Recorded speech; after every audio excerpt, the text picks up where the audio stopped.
Hello everyone, and welcome back to the Hitchhiker's Guide to Albion Online. I'm your host DiscoWarlock, and in today's video we'll be covering PvE roles for new players or for those veteran players looking on taking a new role. In Albion, the PvE format is very similar to that of other MMOs, following the Holy Trinity, so to speak: tank, DPS, and healer. Let's start with tanking. Since Albion is a MOBA style combat where your gear shapes your abilities, tanking really isn't based on being a paladin or warrior, but rather wearing the proper combination of gear. The weapons of choice for a tank are one-handed maces or hammers partnered with a shield, or you can utilize two-handed maces or hammers.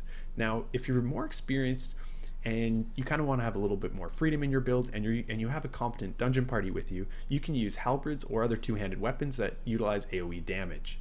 For gear, you're going to mostly wear Guardian's chest and boots, paired with a soldier's or knight helmet for the defensive abilities. For the shields, I always recommend the sarcophagus shield as it gives you a bonus to your threat generation. Now, if you're looking to solo fame farm as a tank, you can try the knight helm with soldier's armor and soldier's boots along with a two-handed weapon like a halberd or an axe. And for capes, you will almost always use a Martlock cape as it gives you the 50% damage reduction that you'll need, and it triggers on its own.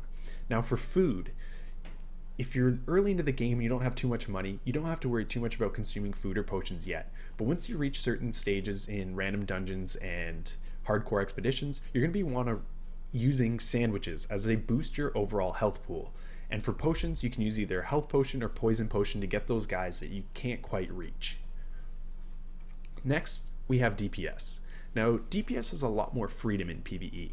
They can typically wear any gear they want, provided it isn't tanking or healing gear, so try to avoid guardian armor and healing staves, maces and hammers, as maces and hammers also kind of output a little bit less on the DPS end. And to add, DPS can also be broken down into subcategories, like melee DPS, ranged, and AoE. For melee DPS, you're going to want to be utilizing axes, daggers, claws, quarterstaffs, basically anything that will get you up close into the fray. And as long as you're not pulling too much threat, you should be okay. So you're going to want to wear a little bit more tankier armor, most likely leather, or you could utilize soldiers or knights plate armor. And if you are feeling up to it and being a glass cannon, you could even wear cloth for that 50% damage boost.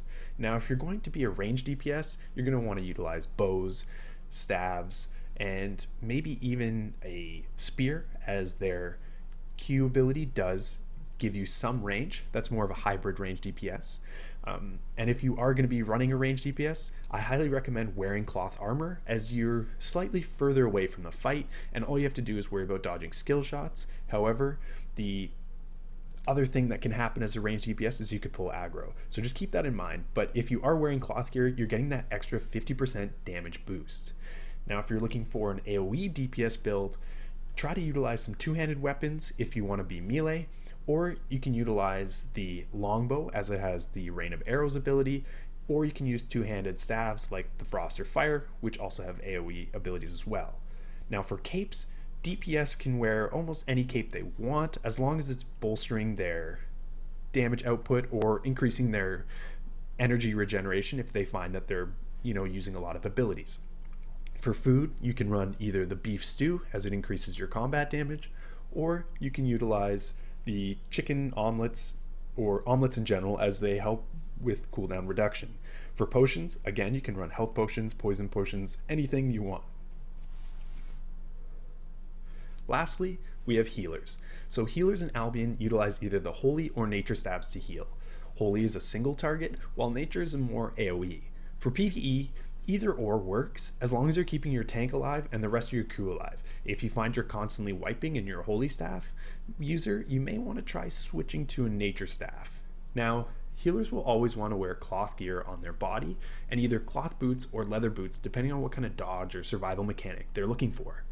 For helmets, Druid cowls are great as they provide an AoE energy pool, but you can utilize other helmets like the Grave Guard for the emergency siphon heal, or the Mercenary Hood to kind of get your group out of a bunch of stuns in case some people get hit by a boss AoE stun. Now for capes, on the healer, I always recommend a Limhurst cape as it gives you that fat regeneration to your mana. And for food wise, you're going to want to run omelets for that cooldown. Potions, again, you can use resistance potions, mana generation potions, health potions, something that is more utility for you. Overall, this about covers it for Albion's PvE roles. If you guys enjoyed the video, please toss a like and let me know down in the comments what builds and roles you guys are running. And don't forget to subscribe to stay tuned for upcoming videos for the Hitchhiker's Guide to Albion Online.